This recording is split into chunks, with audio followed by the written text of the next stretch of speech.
Louvado e exaltado o nome do Senhor. Glória a Deus. Deus poderoso. Glória a Deus. Glória a Deus, aleluia. Meus irmãos, a paz do Senhor. Amém. Meus irmãos, eu gostaria de louvar a Deus pela vida de cada um dos irmãos nessa noite. Glória a Deus. Para juntos glorificarmos ao Senhor, na beleza da sua santidade. Louvar ao Senhor também pela vida do pastor Paulo, que mais uma vez nos confiou a oportunidade de ministrar uma porção da palavra de Deus à igreja, em nome de Jesus. Eu sempre digo isso porque a fonte é inesgotável. Então Deus, Ele sempre dá uma porção da sua palavra. Por quê? Porque se Deus der tudo, irmão, a gente não suporta. É por isso que é uma porção da palavra todo dia. Na oração do Pai Nosso está escrito assim: pão nosso de cada dia nos dá hoje. Então Deus dá aquilo que a gente precisa para hoje, para amanhã. Para amanhã Deus vai prover. Para amanhã Deus vai dar. Então Deus quer te dar hoje. É hoje. Amanhã a Bíblia diz: basta cada dia o seu mal, né? Então é bom a gente se atentar para isso, porque nós precisamos entender que Deus é o Deus supridor de todas as coisas. Sabemos que é Deus quem supre todas as coisas. E se nós pedimos tudo de uma vez e Deus nos dá tudo de uma vez, a gente passa mal, irmão. Por que é que não tem crente? Porque não é todos os crentes que são ricos, multimilionários. Por quê? Porque se Deus der tudo, talvez ele abandone Deus. Então Deus pode deixar ele bom de cada dia nos dar hoje. Aí amanhã Deus te dá outra porção. E aí Deus vai te alimentando, vai te sustentando, vai te guardando, vai te dirigindo, te direcionando. E o nome do Senhor é glorificado. Irmãos, por algum dia, já aproximadamente 2 meses, eu até costumo brincar lá na nossa igreja em Santópolis, pastor Maurício, trago saudação do pastor Maurício à igreja, da missionária Noemi, pastor José, os irmãos ali da ICUI Santópolis, e é uma bênção aquela igreja. Os irmãos que tiverem a oportunidade de estar lá cooperando conosco um dia, os irmãos poderão ver que realmente a igreja nossa lá em Santópolis é uma bênção. A glória do nome de Jesus. Eu sempre digo que eu sempre coloco a mensagem no óleo, porque se deixar no vinagre estraga, né? Então tem que deixar no óleo. Mas esse esboço aqui, irmão, vou mostrar para você, ó. Esse esboço aqui faz tempo que está já no meu coração e na minha mente. E aí a gente escreve. Por quê?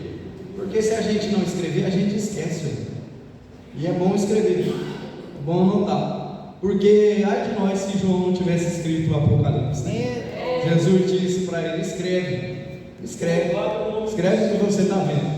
Então é bom. Há pessoas que criticam, mas eu digo assim, irmão: critica, então faz melhor, porque só pode criticar quem faz melhor. A gente critica pastor, critica padre, critica político, critica tudo, mas será que se a gente estivesse no lugar deles, a gente ia fazer melhor? Então precisa criticar, não precisa criticar, mas se você for fazer melhor, aí eu critico, aí eu tenho o direito de criticar. Vamos abrir a vossa Bíblia, na carta que Paulo escreveu às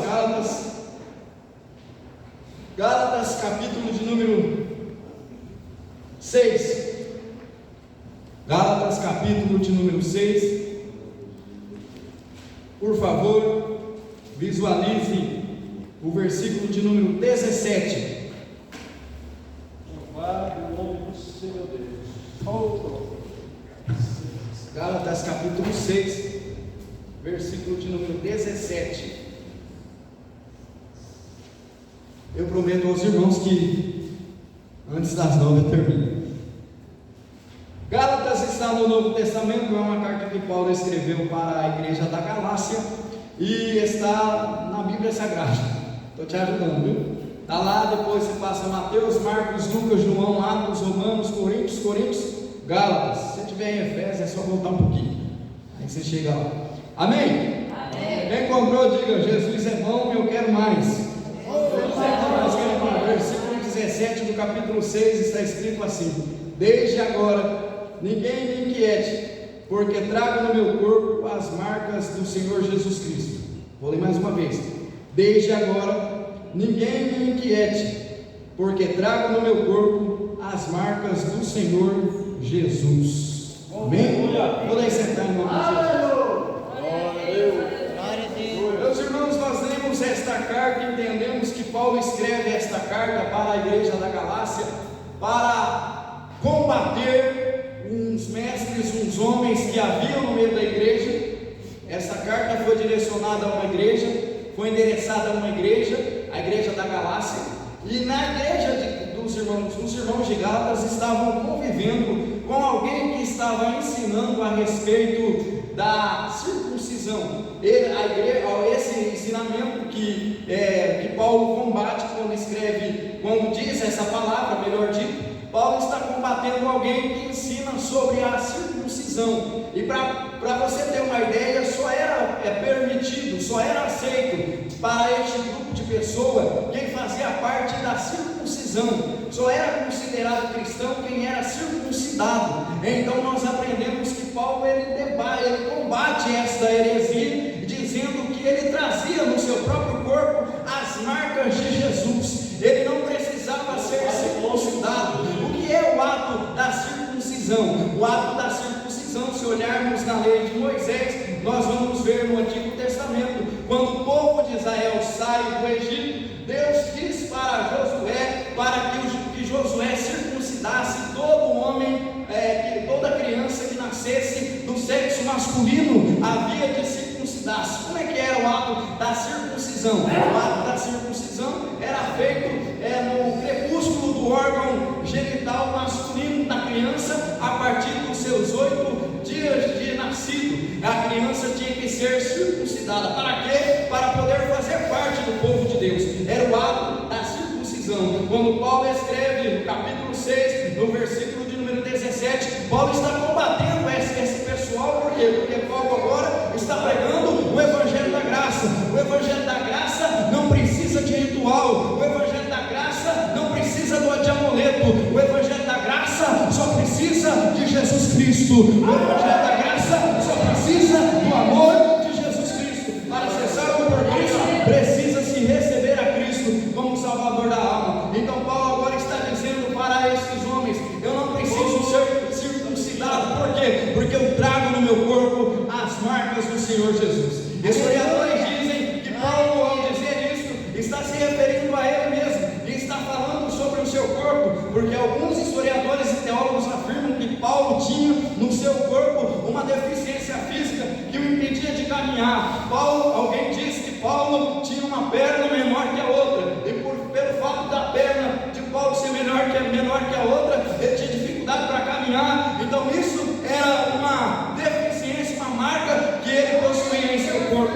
Outros teólogos afirmam que Paulo era calvo, e por isso ele também tem isso como uma deficiência na sua vida. Outros afirmam que Paulo havia tido um problema de vista, um problema na sua visão, e os seus olhos estavam esbugalhados. Então Paulo, os historiadores dizem que por isso que Paulo disse essa palavra: eu trago no meu corpo as marcas do Senhor Jesus. Mas fato é que Paulo está dizendo sobre a marca que Cristo fez na sua vida quando o resgatou. Todos nós que fomos alcançados por Jesus temos uma marca, algumas marcas na nossa vida, porque a salvação, irmão, para mim e para você talvez não custou nada, mas para Deus, a Bíblia diz no Evangelho segundo escreveu João, capítulo 3, versículo 16, que Deus amou o mundo de tal maneira que Deus deu o quê? Aquilo que ele havia de melhor no céu, que ele possuía de melhor no céu,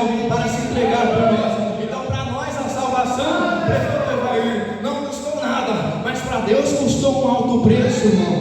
Você foi resgatado pelo sangue de Jesus Cristo na cruz. Você foi resgatado pelo sangue de Jesus Cristo na cruz. Você foi comprado, não foi com a prata, não foi com ouro, mas foi com o sangue de Jesus Cristo na cruz. Então isso é motivo de levantarmos a nossa mão cansada pela luta e glorificarmos a Ele pela salvação a nós concedida. Isso trouxe umas marcas para Paulo. O Evangelho deixou umas marcas no apóstolo Paulo. O Evangelho, irmão, verdadeiro, tem que deixar marca em nós. Alguém que conhece o Evangelho de verdade, ele tem que ser marcado por este Evangelho. É fato, irmão. Eu estava vindo uma vez, e eu sempre tive com o pastor Paulo e o irmão Irineu os trabalhos que eles dirigiam, e eles dirigiam um trabalho na cidade de Bauru, eu não vou falar o ministério por questão de ética ministerial, mas eles estavam lá e o pastor Paulo me convidou para pregar. E eu fui lá atender. Porque, irmão, o cidadão que gosta de fazer a obra, irmão, ele vai para qualquer lado. A deficiência física que tem sobre o meu corpo não me impede de sair, não. Sabe por quê? De vir para a igreja. Sabe por quê? Se eu fosse do mundo, o pessoal do mundo lá ia me buscar em casa para ir para a balada. Pode ter certeza disso, viu? Eles iam buscar em casa para ir para a balada. E falta de um carro e ter dois. Porque o ciclo das trevas é mais prudente que o da luz. A gente precisa se atentar para isso, irmão. Às vezes Deus te deu casa, Deus te deu um carro bom, Deus te deu uma vida boa financeiramente, você fica aí, perdão da expressão, se parecer chula para você, mas você fica aí fazendo graça para servir a Deus, fazendo biquinho, achando que se você não servir a Deus, Deus vai mudar, Deus vai continuar no lugar dele, o Todo-Poderoso, o Criador do céu e da terra, que vai perder seus olhos. E aí eu entrei no ônibus e a gente está viajando e o ônibus, você sabe que esses ônibus param bastante, né?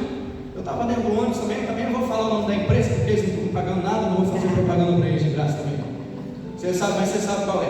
Aí, eu sentei do lado de uma senhora, a senhora olhou para mim, conversa vai, conversa vem, você está indo para onde? Eu estou indo para Corumbá. Ela disse, eu estou indo para o Paraná, lá na casa do meu filho e tal. Daqui a pouco ela olhou para mim e falou assim, você é crente, não é? Até hoje tem um obreiro que brinca comigo falando sobre isso. Esse dia ele mandou um lado para mim e falou assim, olá vizinho, Pai Senhor, você é crente, não é? Aí eu falei para ela, sou. Falou, de que igreja você é? Eu falei, eu sou da Igreja Cristã Universal Independente. Aí, não, aliás, eu estava na Assembleia de Deus. Eu disse, eu sou da Assembleia de Deus. Ela disse, eu sou da CCD. Então eu falei, então a gente está em comunhão. Paz do Senhor. Ela falou, Pai de Deus. Eu falei, amém. E a gente seguiu a viagem ali Prosiano, irmão. E você já notou que eu gosto de conversar, né? Diz que mineiro é quieto, mas não é verdade não, nem todo mundo, meu irmão. Nem todo mundo, eu gosto de conversar bastante. E aí a viagem foi boa, foi proveitosa. O que eu quero dizer com isso? Uma aplicação para essa mensagem. Que quando a gente tem a marca de Cristo na nossa vida, a gente é conhecido, irmão.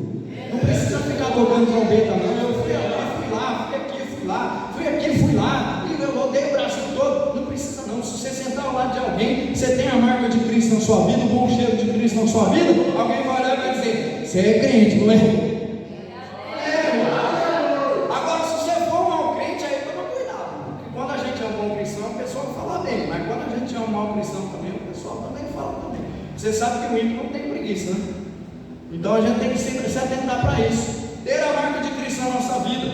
A marca que Paulo está falando aqui, no grego, ela está se referindo a um escravo, porque os escravos naquela época, eles precisavam ser marcados. Por quê? Para que se o escravo fugisse, o dono daquele escravo poderia encontrar ele em qualquer lugar que ele estivesse. Por quê? Porque aquele escravo possuía uma marca, e aquele possuindo esta marca, alguém ia saber, esse escravo não é daquilo, esse escravo é fujão. Ele saiu da casa do seu senhor, ele fugiu da casa do seu senhor, ele não é dos nossos, ele precisa voltar para o seu senhor. E nós sabemos muito bem, irmão, que a Bíblia nos chama de servo. A palavra servo também significa, pode ser traduzida por escravo. Por quê? Porque escravo, ele não tem vontade própria. Aí entra esse debate muito profundo, que eu não quero adentrar aqui, a respeito do livre-arbítrio. Se o cristão é servo, irmão, logo o cristão é escravo. E sendo escravo, o cristão possui dono. A primeira marca que Paulo está falando, e eu separei aqui algumas marcas. A primeira marca que eu quero falar é sobre a marca do pertencimento, a marca de ter um possuidor, de ter um dono. Esta é a marca. Eu quero dizer a você que está aqui esta noite que você tem um dono. A igreja tem dono, irmão. O ministério pode até ser dos homens, mas a igreja espiritual, o corpo de Cristo, ela tem um dono.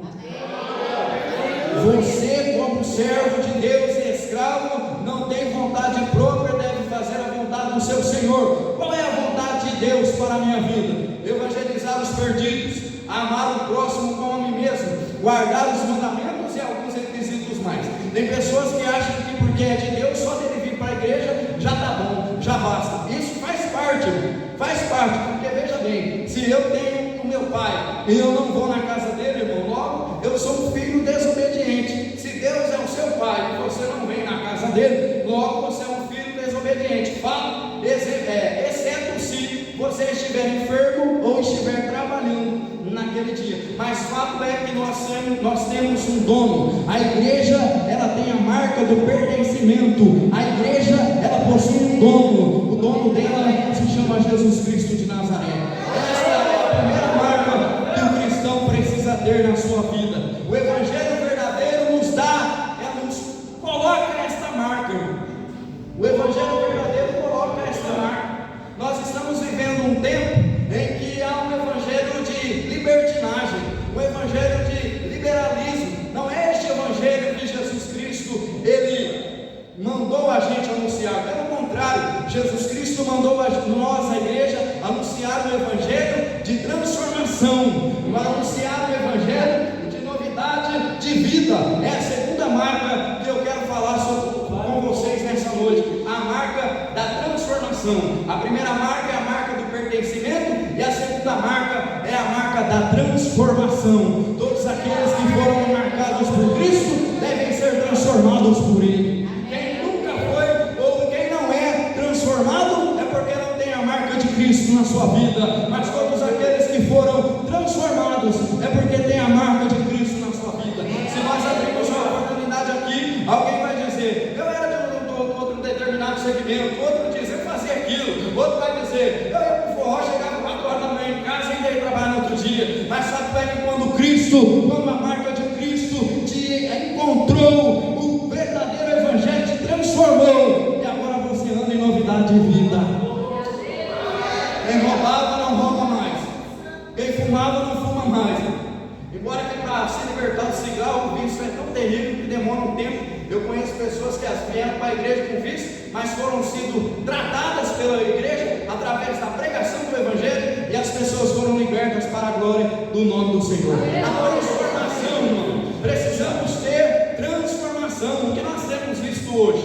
Um evangelho que não prega mais a transformação verdadeira do evangelho, um evangelho que não prega mais a transformação em Cristo, que não há novidade de vida, que não há transformação de vida. Mas nós, da ICEU e Rio Preto, continuamos pregando que Jesus Cristo muda a vida do homem, que Jesus Cristo transforma a vida do homem e da mulher que se entrega para Ele. Meu irmão, minha irmã, se você está aqui nesta noite, eu preciso de uma transformação. Abra o seu coração para Jesus e deixa Ele transformar a sua vida. Paulo falou muito bem sobre esse assunto.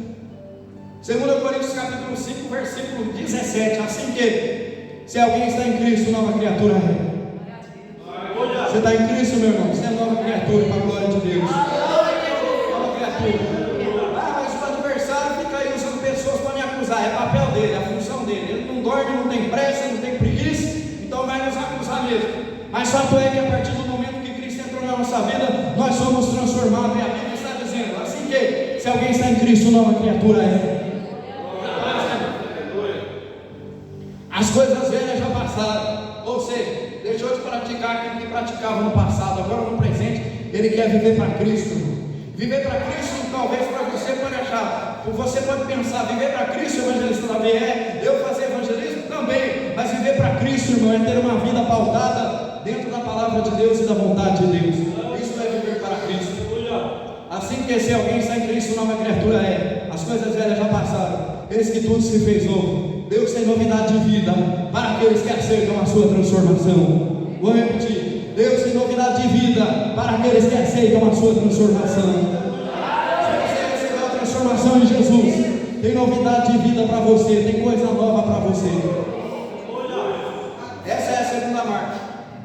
E Paulo ainda diz, Romanos capítulo 12, verso 2. No versículo 1 ele diz: não vos conformeis com este mundo.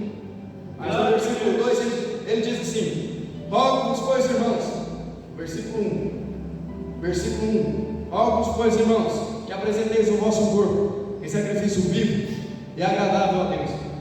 Transformai o vosso entendimento. Transformai o vosso entendimento.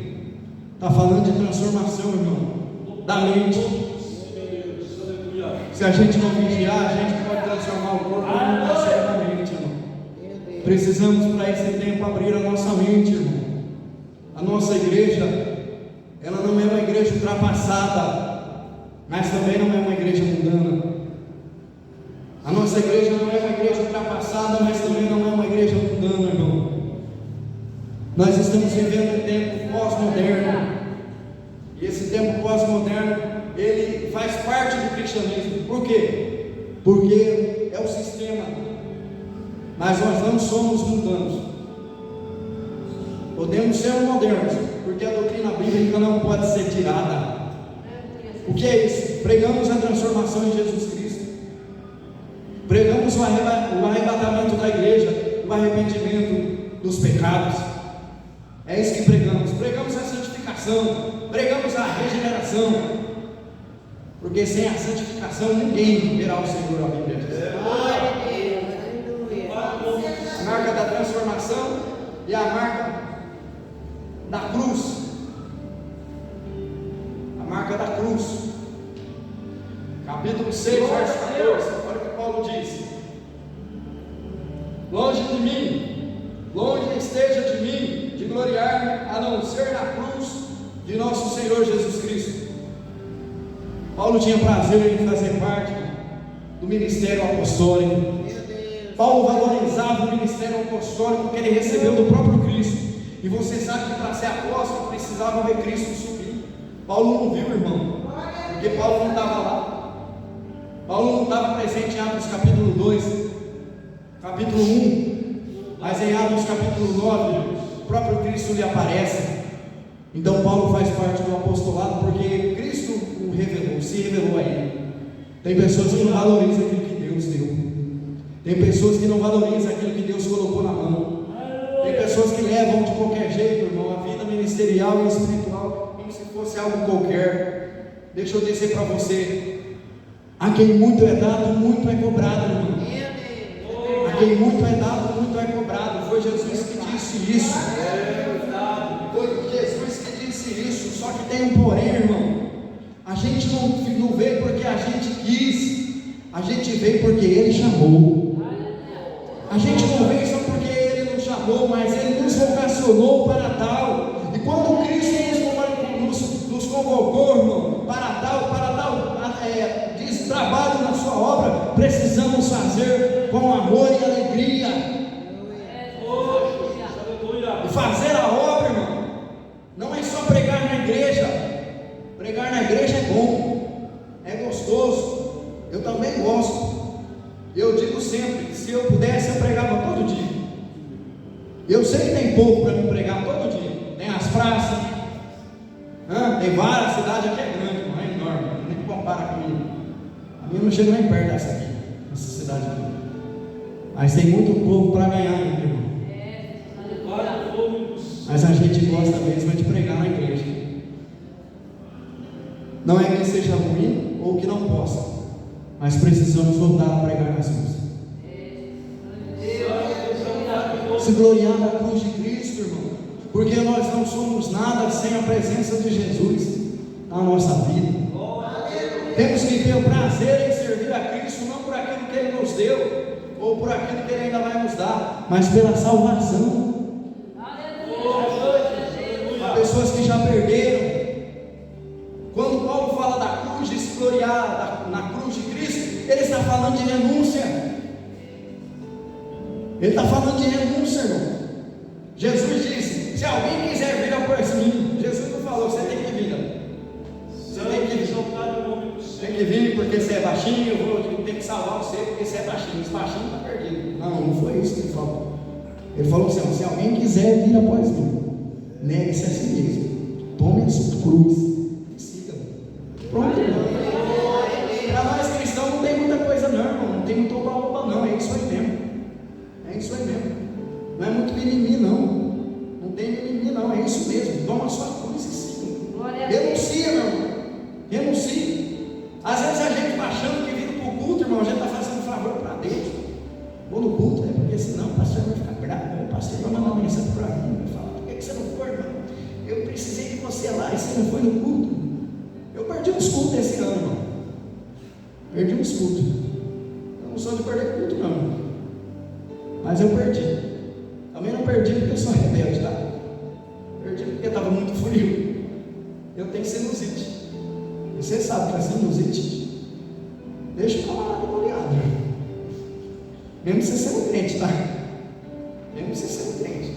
E a gente acha que a gente crente não vai ficar doente, irmão. Fica assim. E se a fé não curar, se a oração não curar, porque a gente não tem fé para receber, talvez, tem que ir para o médico também. Não pode satanizar os médicos, não. Não vai no médico, não. Vai sim. Se a sua fé não alcançar a cura aqui hoje, vai no médico sim amanhã. Se for muito grave, vai hoje. Mas primeiro vai receber oração. Primeiro vai receber oração. Se a sua fé não alcançar, aí você vai no médico ainda hoje.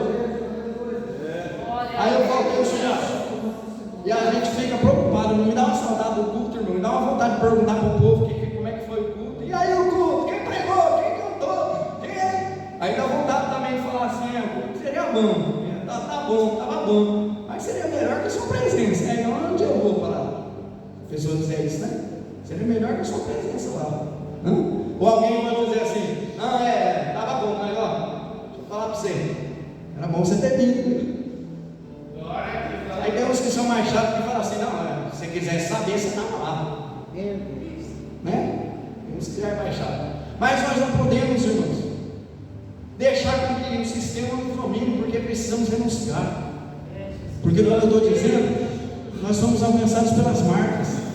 Essa marca não pode sair, irmão. Qual é a marca? A marca da renúncia. Todo dia a gente tem que renunciar a alguma coisa por causa de Jesus. Todo dia, irmão. Todo dia. Todo dia. Todo dia a gente precisa renunciar a alguma coisa por causa de Jesus. Renunciar às nossas vontades, porque se somos servos, servo é escravo. E escravo não tem vontade própria. Então por que eu não posso renunciar a alguma coisa por causa de Cristo? Ah, não. Evangelismo, né, pastor? 3 horas da tarde, ai meu Deus, é muito sol, pastor, ai meu Deus. A Bíblia tem para tudo, viu, irmão? Está muito quente, pastor. A Bíblia tem de tudo que você precisa. É que você não para ler, aí você vem para o culto só esperando o pregador falar. Aí eu vou falar para você, vou te ajudar. Ai, está muito quente, pastor, meu Deus do céu. Ai, coitadinho de mim, eu sou coitadinho. Deus tem misericórdia, está muito quente. Aí Jesus manda a chuva e ele fala: ai, pastor, está muito chuva, está chovendo muito, Jesus. Ah, o sol precisa abrir, pastor. Quando para de chover, aí eu vou. Mas aí Salomão vem com a Bíblia. Vem com a palavra. Eclesiastes capítulo 11, verso 4. Irmão. Quem observa o vento nunca semeará. E o que olha para as nuvens nunca cegará. O que Deus quer dizer com isso? Enquanto você não romper barreiras, talvez Deus não vai te dar aquilo que você está pedindo. Enquanto você não aprender que você precisa romper barreiras para poder vencer na fé, Deus não vai te dar aquilo que você está pedindo. Vamos parar de mimimi. Eu digo sempre lá na nossa congregação, nós sempre em São Paulo, missionário aqui, nós estamos vivendo uma geração de crente mimizento, irmão. Chove demais, reclama. Está quente demais, reclama. E só coloca a culpa, só lembra de tempo ruim ou tempo climático, a situação, o tempo climático, as condições climáticas, quando é para a igreja. Já parou para pensar? Que a gente só coloca impedimento nas condições climáticas quando é para a igreja? Hoje eu fui convidado para o almoço. Se tivesse chovendo, eu ia. Glória a Deus. Se tivesse chovendo, eu ia. Por quê? Porque o irmão veio me buscar de carro. Não dá para ir. Se tivesse chovendo, eu ia. Ele ia.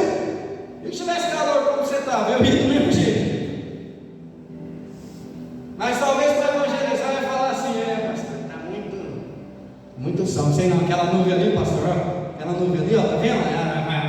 Porque você lembra? Aí você tem a Bíblia, irmão. Você lembra lá do texto do Geazi, lá do profeta lá? Esse que veio João, tem que estar, vai chover, vai lá ver. Tem uma pequena nuvem. O tamanho da mão de homem, tá vendo? Vai chover, pastor. Igual lá do profeta lá, lembra? Vai chover, é bom nós deixar quieto, é bom nós deixar para semana que vem. Aí até semana que vem, quantas almas que não partiram sem Cristo, irmão? Porque o adversário da nossa alma não dorme, irmão. Quem dorme somos nós, ele não dorme. Mas tem uma notícia do céu para você também. O Deus que você serve também não dorme.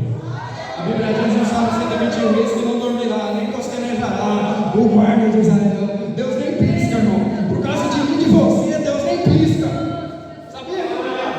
Glória a Por causa de mim e de você, Deus nem pisca, irmão. Deus tem tanto zelo por nós que Ele nem pisca. Todos querem já é cochilar, irmão. Deus não cochila não, Deus fica atento, olhando a gente, observando nós.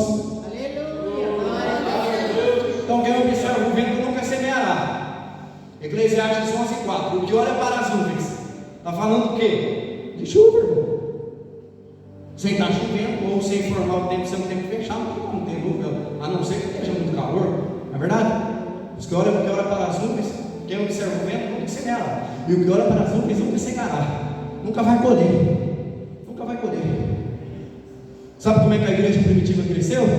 Porque os apóstolos, mesmo perseguidos, eles não deixavam de pregar, porque eles possuíam a marca de Jesus nas suas vidas. Mesmo perseguidos, não para de pregar. Renuncia. Renuncia, Renuncia. Renuncia. Talvez se você não tiver força para o evangelismo, ore para os que vão, irmão. Pastor Paulo sempre diz aqui: ore para os que vão, se você não pode ir. É bom se você puder ir, tendo saúde, tá? Condições físicas boas, saúde, tempo, você vai lá e evangeliza. Te reserva um tempinho do seu tempo e evangeliza. Você não pode fazer isso porque você está trabalhando, você está enfermo, né? Mas ora, diz: Jesus, eu não pude ir, mas o pastor foi, Jesus. A irmã Linéia foi, os irmãos foi. Então, aonde ele chegar, esteja com ele, Jesus. Quando o pastor Paulo põe a mão para orar, estender a mão para orar, estenda a tua primeiro, para que o milagre aconteça. Renuncia, meu irmão. Deus não quer, irmão. Deus não quer sacrifício forçado. Deus não quer, irmão. Quando eu era criança, a gente era da igreja, mas depois minha família afastou. Eu não vou falar quando eu era pequeno, porque também eu sou pequenininho, você fala que era pequeno, você fala, era esse menino. Não, quando eu era criança, tá? Quando eu era criança, a gente cantava o hino assim nas crianças: Deus não quer preguiçoso em sua obra. Deus não quer. Para a obra não, Deus pode até salvar. E para o preguiçoso, tem para tudo, irmão. A Bíblia tem para tudo. Provérbios diz assim: ó, vai ter que a formiga, ó preguiçoso, né? Preguiça. Eu costumo brincar, né, com meu pão que a irmã Brio fez. Aí a irmã falou: mas quem é essa irmã? Preguiça. Eu falei para ela assim, já falou: por que você não faz um exercício e tal? E por que você não vai fazer uma caminhada? Eu falei: porque você não dá dor porque eu fazer caminhada? Meu Pai eterno, só Jesus para me ajudar. E isso e aquilo, aí você tem uns aparelhos na sua casa? Eu falei: tem. E por que você não faz? Eu falei: porque eu comi o pão que a irmã Bri fez. Ela falou: quem é? Preguiça. Aí teve outra que estava lá, irmão, eu pensei que eu ia escapar, né? Aí teve outra que estava lá no banco e falou assim: irmão, preguiça não é de Deus não. Eu falei: pronto, quis brincar com a irmã aí. Eu tomei uma cajadada, receba. E a gente só quer receber quando fala de casa, carro, saúde, né? Vitória, dinheiro. Nós vamos até os braços. Eu quero, Jesus, aleluia. Então, irmãos, renuncia. Pode te custar um pouco de tempo, vai te custar algo, vai, mas Deus vai receber e Deus vai te recompensar. Porque Deus não fica devendo nada para ninguém, irmão. Eu posso até ficar devendo para alguém, mas Deus não fica. Renuncia. Tenha prazer na cruz de Cristo. Quando você pensar em parar, quando você pensar nas almas perdidas, pense assim: Jesus morreu por eles também. No seu parente que está sem Jesus, pense nele também. Jesus morreu por ele também. Deixa eu contar um testemunho para você aqui, rapidamente, falando de conversão. Eu vim para a igreja, eu tinha 14 anos de idade, irmão. Jesus prometeu para mim, falou assim: eu vou trazer a sua família toda para a igreja. Eu falei: amém. Novo convertido, irmão, novo convertido tem sede, né? Novo convertido, se o diabo aparecer, ele pega pelo chifre. Diz que ele tem, ele nunca vi, então não posso te afirmar, né? Aí eu falei: tá bom, então eu orando a Deus, dizendo: Deus, traga minha família, traga minha família. No ano de 2005, irmão, Jesus trouxe, aliás, 2006, Jesus trouxe a minha mãe de volta. E através da minha mãe, Jesus salvou 7 pessoas. Através do testemunho da minha mãe, Jesus salvou 7 pessoas. Mas sabe por quê? porque existiu alguém que estava lá, na intercessão, e também no culto, irmão. Está achando que eu perdi a culto? Não, eu li a Bíblia dentro de casa, meu pai falava assim, irmão Ciro, vocês já conhecem ele, acho que já conhecem, não, irmão, já conhece, né? Aquele tem um bigodinho pequenininho, acho que vocês já viram ele aqui. Aí, ele falava assim, rapaz, você vai ficar louco, tá? Vai endoidar, vai ficar louco, fica lendo a Bíblia todo dia, até de madrugada, nem dorme mais, cadê esses crentes? Cadê os crentes? Aí os crentes vão vir aqui, aí daqui a pouco vão te pedir o dízimo, e nem o pastor meu nunca pediu o dízimo para mim, irmão, isso é mentira que o diabo inventa, é mentira que o diabo inventa. O pastor não pede dízimo não, irmão, é a Bíblia que fala, é diferente. Aí eu estava orando a Deus, e Deus são pessoas e Jesus salvou todo mundo da minha casa. Todo mundo da minha casa, Jesus trouxe de volta. Aí, como eu falei para você que o adversário não dorme, teve uns que se escapou, não aguentou a luta, as provações, as perseguições, pararam no meio do caminho. Mas eu ainda creio que alguns ainda vão voltar. Antes de descer a sepultura, ainda vão voltar. Depois que voltarem, Jesus pode levar eles. Amém. Eu já disse isso para Jesus. Depois que eles voltarem, principalmente as meninas, é Andréia, Eliane e Vânia, principalmente elas. Quando elas voltarem, eu tenho quase certeza que Jesus vai levar elas, porque o céu não perde, irmão. O céu não perde. Está no tempo de Deus. Eu não tenho poder de salvá-las, e a gente não tem poder de salvar ninguém, é fato, mas a gente pode ajudar. De que forma? Orando por eles, evangelizando eles, mostrando para eles a marca de Cristo que é em nós. É assim. Renúncia. E também a última marca, e eu já termino, falando sobre a marca do amor e serviço. A marca do amor e serviço. 1 Pedro capítulo 1, versículo 22. Amor e serviço. O amor, alguém disse que o amor é o cartão de identidade do cristão. Pedro diz que o amor cobrirá ou cobre. Me foge agora o versículo. Eu esqueci de anotar aqui no meu esboço aqui. Esse esboço está aí igual ele, pequenininho. A Bíblia diz pelo ministério de Pedro que o amor cobre uma multidão de pecados, irmão. Eu preciso, você precisa, a igreja precisa ser o braço, a mão que levanta e não o dedo que aponta. Eu, como igreja, preciso ser o braço, a mão que levanta o caído e não o dedo que aponta quem caiu. Nós vivemos o evangelho ao contrário, irmão. Nós deixamos de estender a mão para quem caiu e apontamos o dedo para quem caiu. Não é o evangelho que Jesus Cristo falou para anunciar. Você não vai encontrar em nenhum texto da Bíblia Sagrada Jesus apontando a falha de alguém. Jesus já sabia que a mulher pega em adultério iria adulterar, irmão. Jesus já sabia, mas você viu o que ele falou para ela em João capítulo 8? Quando Jesus faz a pergunta e os camaradas, os acusadores daquela mulher vão embora, Jesus disse assim: quem nunca pegou que atire a primeira pedra? Eles foram embora, ficou só Jesus e a mulher. Você sabia que as maiores mensagens de Jesus foram para uma só pessoa? As maiores mensagens, olha que mensagem que ele dá para ela. Ele diz: aonde estão os teus acusadores? Ela olhou em volta talvez e não viu ninguém. Jesus disse assim: eu também não te condeno. Mas Jesus falou para ela: vai e não peca mais. Porque o evangelho da graça é o evangelho que perdoa pecado, mas o evangelho da graça também é o evangelho que não manda a gente pecar, irmão. Você não vai ver o evangelho da graça dizendo: pode pecar, pode fazer, pode errar, pode pisar na bola. Você não vai ver, mas a Bíblia dá uma recomendação ao contrário. A Bíblia diz assim pelo ministério do apóstolo João capítulo 2: filhinhos, não pequeis. João chama a igreja de Éfeso, porque João escreveu para Éfeso a sua carta, 1ª, 2ª e 3ª João, lá perto do Apocalipse, que está na nossa Bíblia. Ele disse assim: filhinhos, não pequeis. A orientação da Bíblia para mim e para você é sempre não pecar, é sempre não falhar, irmão.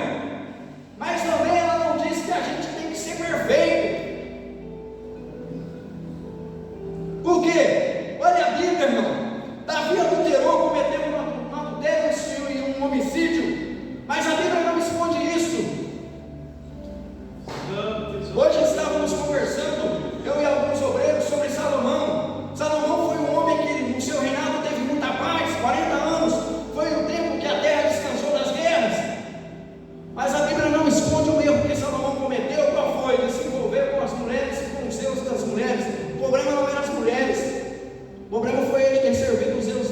serviam.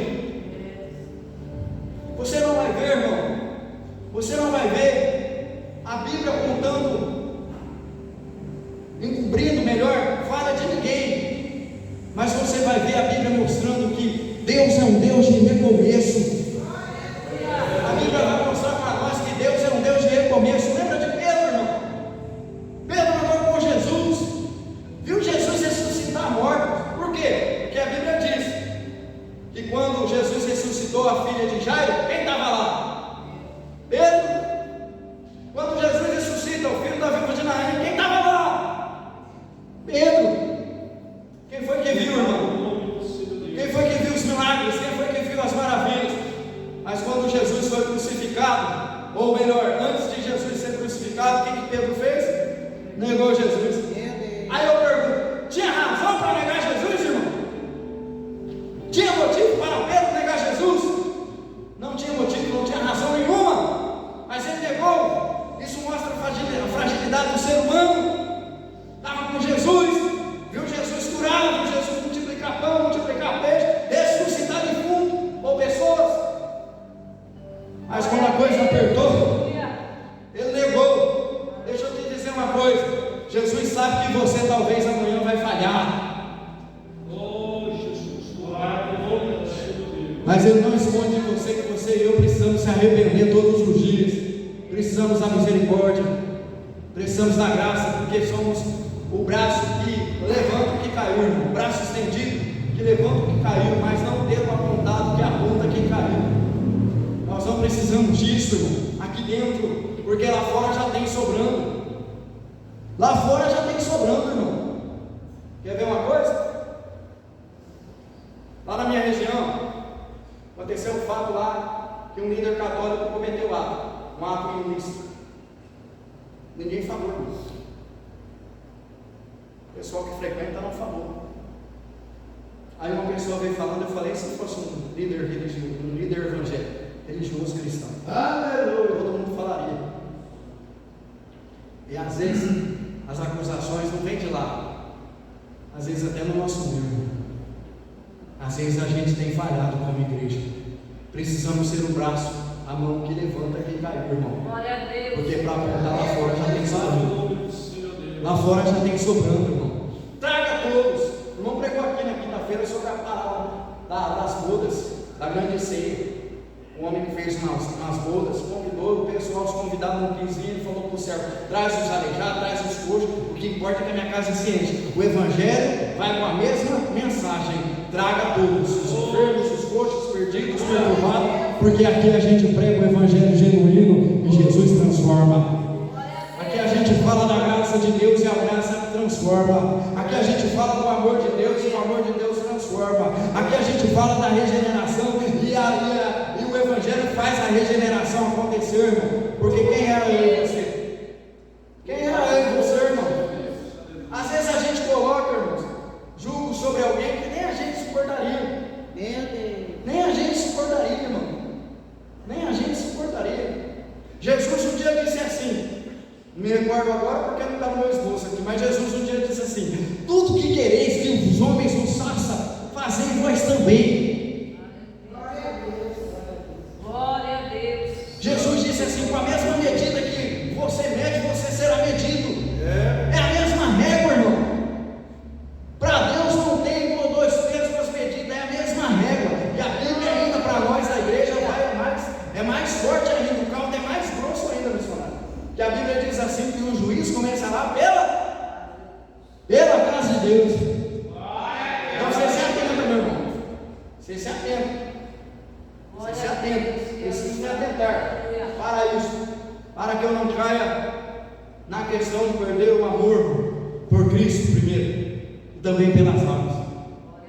Eu não posso também deixar de trabalhar para o reino.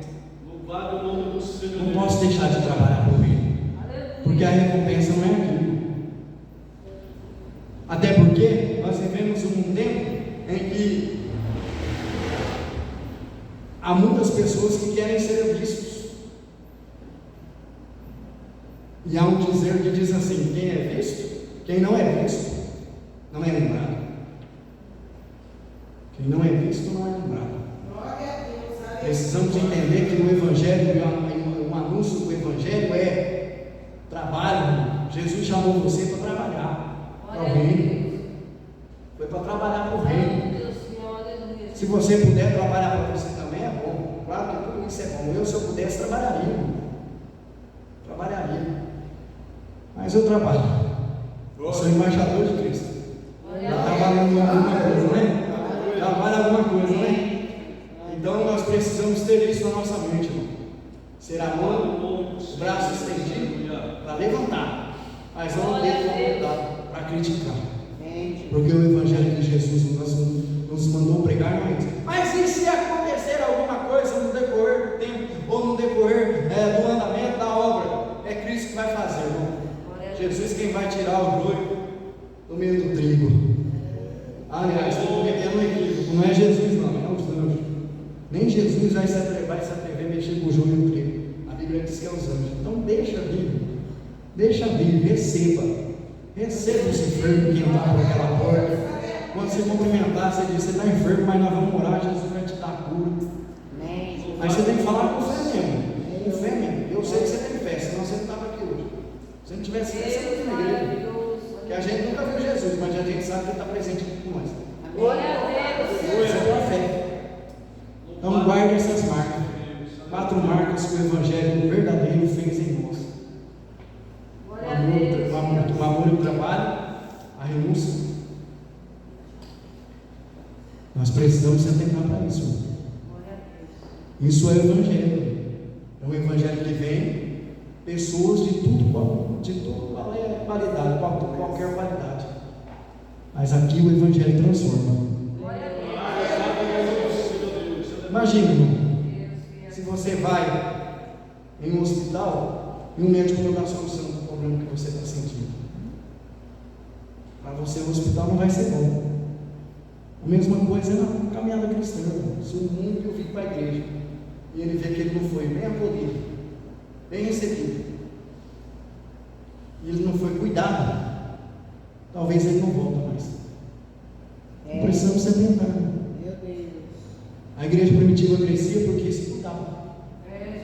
Recebia, mas também cuidava. Isso não é papel do pastor, da esposa do pastor, não. É papel de nós todos. A Bíblia diz para exortar o ânimo. Tá bom? Eu já estou terminando, não preciso colocar o microfone para mim aqui não, porque esse aqui a bateria já descansou.